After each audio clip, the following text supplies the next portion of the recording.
Dans la chaleur étouffante de l'Omora, une grande ville côtière où les immeubles luxueux côtoient les quartiers oubliés, Aïcha Mendy était allongée sur un canapé usé, un jus glacé à la main, les yeux rivés sur son téléphone. Elle souriait. Pas parce qu'elle était heureuse, mais parce qu'elle venait de faire un calcul. S'il m'épouse, il a plus de 80 ans. Combien de temps peut-il encore tenir? 5 ans? 3? Peut-être qu'à moins. Et après, tout sera à moi. Aïcha avait toujours été convaincue d'une chose. Elle n'était pas née pour lutter. Travailler dur, apprendre un métier, rien que l'idée la fatiguait. Pour elle, la richesse ne se construisait pas. Elle se séduisait. Dans le petit appartement qu'elle partageait avec sa sœur cadette Mariam, l'ambiance était tendue. Mariam, elle, se levait tôt. Elle suivait une formation en couture et travaillait dans un atelier le soir. Elle payait les factures, elle faisait les courses, elle cuisinait. Un soir, sans lever les yeux de sa machine à coudre, elle dit « Aïcha, cette façon de vivre va te détruire. » En faisant défiler Instagram, Aïcha répondit « Tu réfléchis trop, regarde cette fille. Sac de luxe, hôtel, voyage. Tu crois qu'elle souffre ?» Mariam insista doucement. « Tu ne sais rien de sa vie. » Mais Aïcha la coupa net. « Je sais juste une chose. Les hommes riches existent mythe pour ça. » Sa meilleure amie Rina, encore plus ambitieuse, pensait exactement comme elle. Un vendredi soir, dans un club chic du quartier d'affaires, elles n'étaient pas venues danser. Elles étaient venues repérer. Dans l'espace VIP, un groupe d'hommes mûrs attirait l'attention. Montres discrètes, costumes sur mesure, regard calme. Parmi eux, un homme très âgé, droit malgré le temps, observait Aïcha. Il s'approcha. « Bonsoir, mesdemoiselles. Puis-je m'asseoir ?» Avec un sourire maîtrisé, Aïcha répondit. « Bien sûr !» Il se présenta, Monsieur Karel Voss, investisseur international. Rina, visiblement mal à l'aise, refusa poliment quand il demanda son numéro. Mais Aïcha, elle... Aïcha observait ses mains, sa voix, sa posture. Elle se disait, cet homme n'est pas juste riche, il est dangereux, dans le bon sens. Quand il partit, Aïcha murmura à son ami, tu viens de laisser passer ton avenir. Cette nuit-là, incapable de dormir, elle tapa son nom sur Internet. Les résultats la figèrent. Milliardaire, ancien empire industriel, fortune estimée à plusieurs milliards. Aïcha posa son téléphone contre sa poitrine. Un souffle lui échappa. « Ce n'est pas ton histoire, Rina, c'est la mienne. » Les jours suivants furent une obsession. Aïcha avait réussi à échanger quelques messages avec Monsieur Voss, des conversations brèves mais polies. Elle savait qu'il fallait être patiente. Puis un après-midi, une invitation arriva. Pas pour un dîner, pas pour un verre, mais pour un week-end à bord de son yacht privé, le Néréide. Le cœur d'Aïcha manqua un battement. Elle accepta sans hésiter. Mariam, en voyant sa sœur préparer une valise remplie de robes légères, la supplia. « Ne fais pas ça, Aïcha. Cet homme pourrait être ton grand-père. C'est malsain. » Aïcha ferma sa valise d'un geste sec. « Malsain, c'est de se tuer au travail pour à peine survivre. Moi, je choisis l'intelligence. » Sur le quai, Rina était là pour la voir partir. Un mélange d'envie et d'inquiétude dans les yeux. « Fais attention, Aïcha. Les hommes comme lui, ils ne donnent jamais rien pour rien. » Aïcha lui fit un clin d'œil. « Ne t'en fais pas. Je sais exactement ce que je fais. » Le yacht était plus grand et plus luxueux que tout ce qu'elle avait imaginé. L'équipage était discret, presque invisible. Monsieur Voss l'accueillit avec une courtoisie impeccable. Il y avait d'autres invités, un couple d'une 50aine d'années qui parlait d'art et de politique. Aïcha joua son rôle à la perfection. Elle était l'écoute attentive, la beauté silencieuse, la jeunesse fascinée. Elle posait des questions intelligentes, riait au bon moment, ne parlait jamais d'argent. Monsieur Voss semblait charmé. Le soir, il lui montra les étoiles depuis le pont supérieur. « La vie est une question de perspective, Aïcha, » lui dit-il. Certains regardent l'océan et voient une étendue d'eau. D'autres y voient des routes commerciales, des ressources, du pouvoir. Aïcha le regarda et pensa « Et moi, je vois mon héritage. » De retour à l'Omora, leur relation s'intensifia.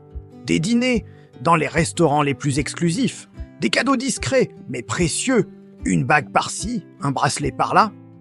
Aïcha devenait la femme qu'elle avait toujours rêvé d'être sur Instagram. Elle quitta le petit appartement de sa sœur pour installée dans une suite luxueuse payée par Monsieur Voss. Elle ne voyait presque plus Mariam. Leurs mondes étaient devenus incompatibles. Rina, elle, la regardait avec une admiration teintée de peur. « Il va te demander en mariage », lui dit-elle un jour. « Je le sens !» C'était tout ce qu'Aïcha attendait. Et la demande arriva. Dans les jardins d'une villa somptueuse, au coucher du soleil, Karel Voss posa un genou à terre. La bague était éblouissante, le diamant gros comme un glaçon. Aïcha joua la surprise, les larmes de joie, le bonheur absolu. Elle dit oui. Le calcul était presque terminé. Le mariage fut organisé rapidement. Une cérémonie intime, mais opulente, loin des regards indiscrets. Aïcha Mendy devint Madame Voss. Elle avait gagné. Elle se voyait déjà veuve, jeune, richissime, libre. Les premiers mois furent exactement comme elle l'avait prévu. Une vie de luxe, de voyage, de repos. Karel était un mari attentionné, presque paternel. Sa santé semblait fragile. Il toussait souvent, se fatiguait vite. Aïcha comptait les jours. Un matin, alors qu'ils prenaient leur petit déjeuner sur la terrasse de leur penthouse, Karel lui tendit une enveloppe. « Mais mon amour, j'ai une surprise pour toi. » Aïcha l'ouvrit, le cœur battant. C'était un acte notarié. Elle le parcourut rapidement. Il s'agissait d'un transfert de propriété, un domaine viticole en Europe, un portefeuille d'actions, une somme colossale sur un compte en Suisse. Tout était à son nom, immédiatement. Aïcha leva les yeux, confuse. « Mais, Karel, pourquoi maintenant ?» Il lui prit la main. Son regard était étrangement clair. « Parce que je veux que tu sois en sécurité, quoi qu'il arrive. Et aussi, parce qu'il y a une condition. » Le cœur d'Aïcha se serra. « Une condition ? Laquelle ?» Karel se leva et se dirigea vers la baie en vitrée, le dos tourné. « Tu vois, Aïcha, je ne suis pas un homme stupide. Je sais pourquoi tu m'as épousé. J'ai vu ce calcul dans tes yeux dès le premier soir. » Aïcha sentit un frisson glacial parcourir son échine. Il continua, sa voix calme et posée. « Je n'ai jamais eu d'enfant. Mon empire, ma fortune, ils n'ont pas d'héritier. Alors j'ai décidé d'en créer un. » Il se retourna et la fixa. « La condition, ma chère Aïcha, c'est que toute cette fortune t'appartient. Mais tu n'es que la gérante. La véritable héritière sera notre enfant, ton enfant. » Le monde d'Aïcha s'effondra. Un enfant ? Elle n'avait jamais voulu d'enfant. C'était une contrainte, une responsabilité. Tout le contraire de la liberté qu'elle recherchait. « Et il y a autre chose », ajouta Karel Voss, un léger sourire aux lèvres. « Concernant ma santé, je suis peut-être vieux, mais je suis suivi par les meilleurs médecins du monde. Mes analyses sont excellentes. Mon cardiologue me promet encore facilement 10, peut-être 15 belles années. » Le silence tomba, lourd, pesant. Le bruit des vagues au loin semblait se moquer d'elle. Aïcha regarda l'homme de 80 ans qui se tenait devant elle, plus droit et plus fort que jamais. Elle regarda les papiers sur la table. Elle était riche, oui, plus riche qu'elle ne l'avait jamais rêvé. Mais elle n'était pas libre. Elle était prisonnière. Prisonnière de sa propre cupidité, prisonnière d'un calcul qui s'était retourné contre elle. Elle avait séduit la richesse, mais la richesse l'avait piégée. Elle avait tout, et elle n'avait rien. Le sourire qu'elle affichait désormais n'était plus celui du calcul, mais celui de la défaite. Une défaite dorée, mais une défaite quand même. Aïcha n'a pas attendu. Le lendemain même, elle a trouvé un prétexte. A récupéré discrètement le numéro de Karel Voss, et elle l'a appelé. Sa voix a complètement changé. Elle est devenue douce, calme, presque calculée. « Je crois que nous avons parlé trop brièvement l'autre soir », a-t-elle murmuré. De l'autre côté du fil, la réponse ne s'est pas fait attendre. « Je me souviens très bien de vous. Le dîner a eu lieu dans un restaurant spectaculaire, suspendu juste au-dessus de l'océan. Le vin était rare, les plats étaient servis dans un silence presque religieux. L'atmosphère était électrique. 2 semaines plus tard, une berline flambant neuve, rutilante, l'attendait en bas de son immeuble. Sa sœur Mariam n'en revenait pas. Elle est sortie, les yeux écarquillés. « Mais d'où vient cette voiture ?» Aïcha a eu un petit sourire en coin, presque suffisant, et a répondu « De quelqu'un qui sait comment prendre soin de moi ». À partir de ce jour, Aïcha est entrée dans un autre monde.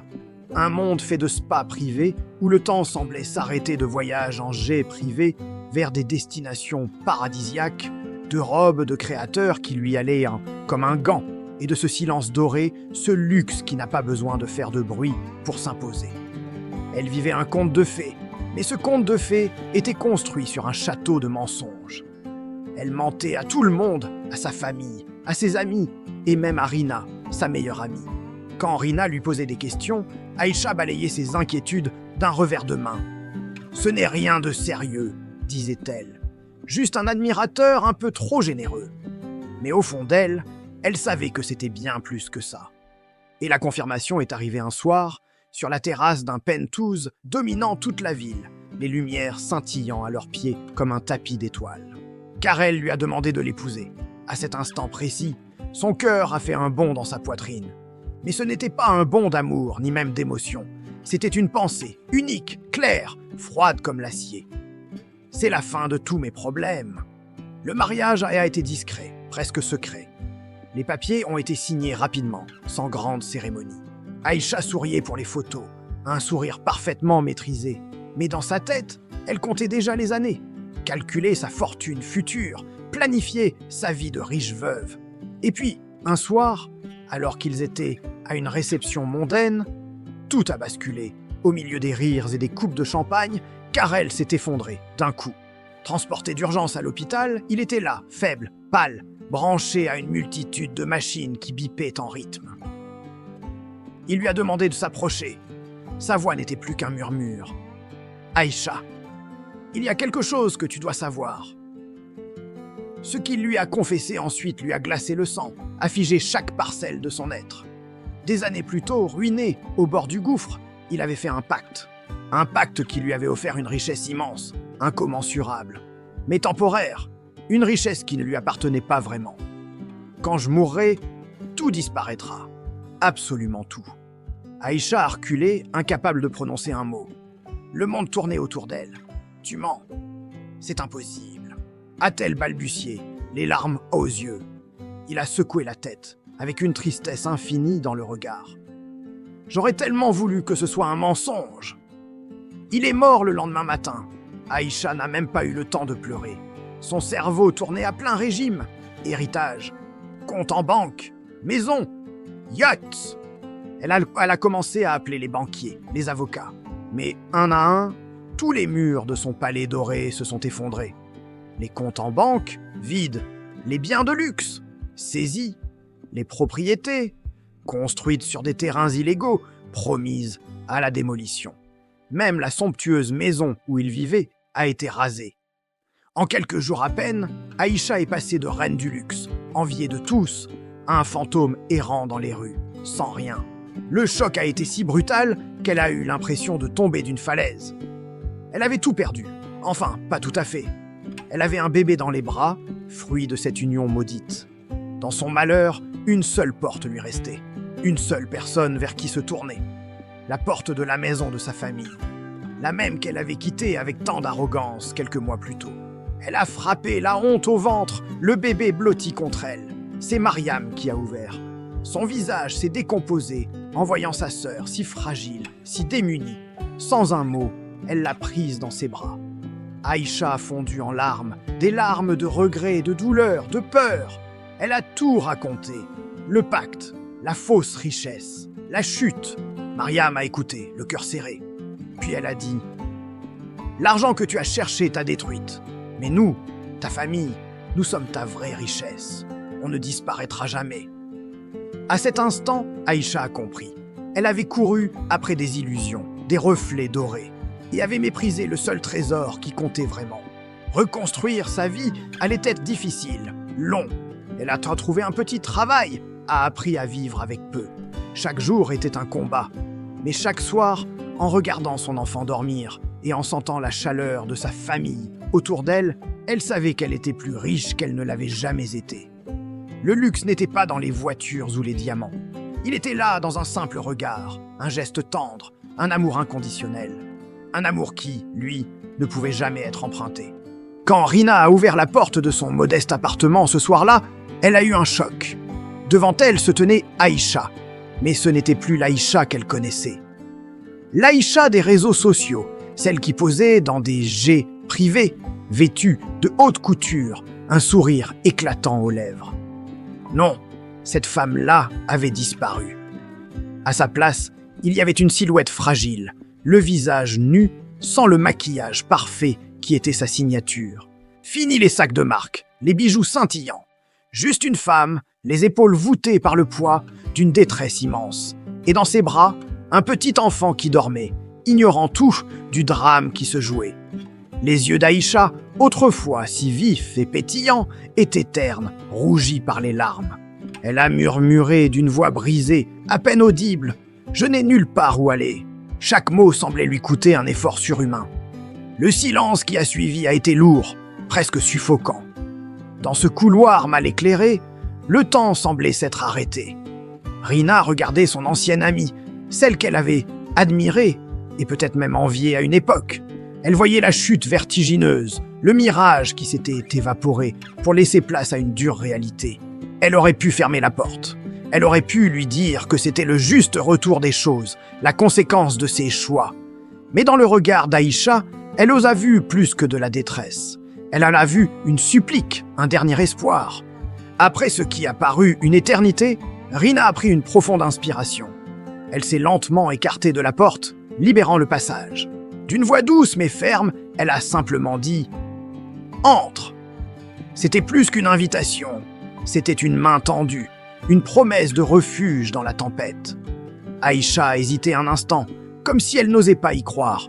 Puis elle a franchi le seuil, entrant dans la petite vie ordonnée de Rina. Un monde à des années-lumière de celui qu'elle venait de perdre. Mais que personne ne s'y trompe, ce n'était pas le début d'un conte de fées. Rien ne fut facile. L'appartement de Rina était petit, et la cohabitation s'est avérée compliquée.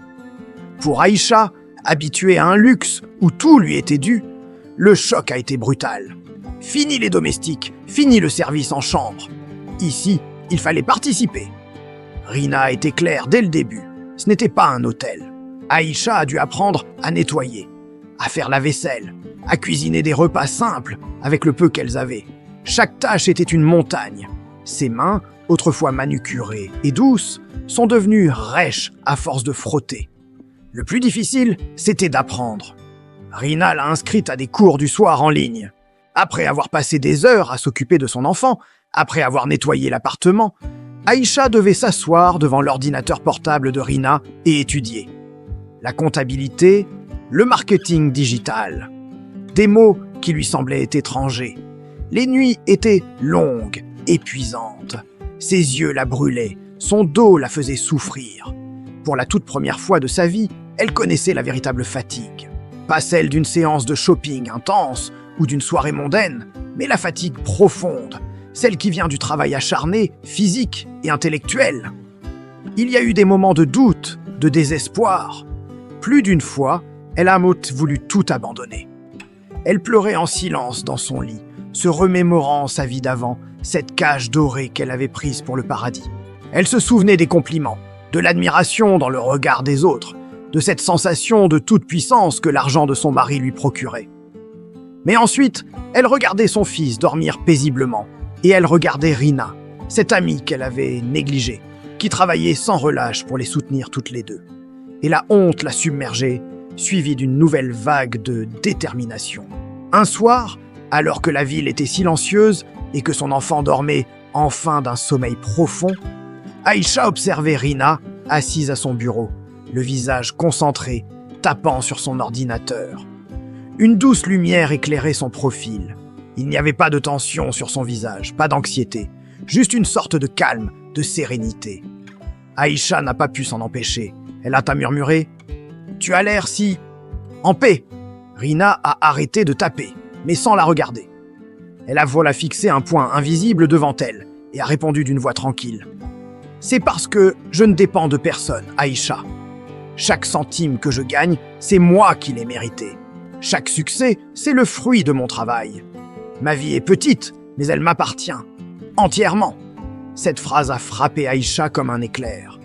Tout est devenu clair. Elle a enfin compris.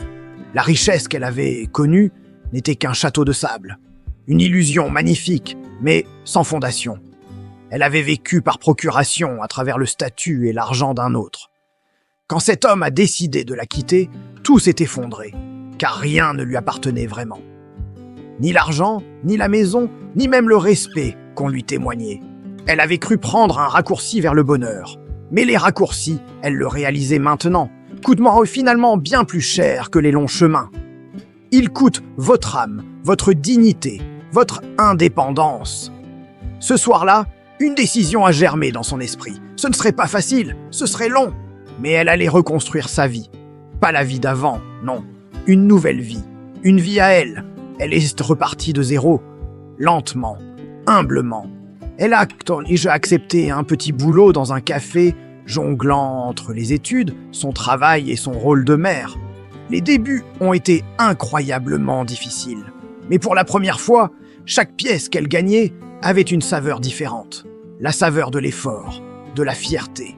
Pour la première fois de sa vie, elle construisait quelque chose sur des bases réelles, des fondations solides qui lui appartenaient Jetronchi.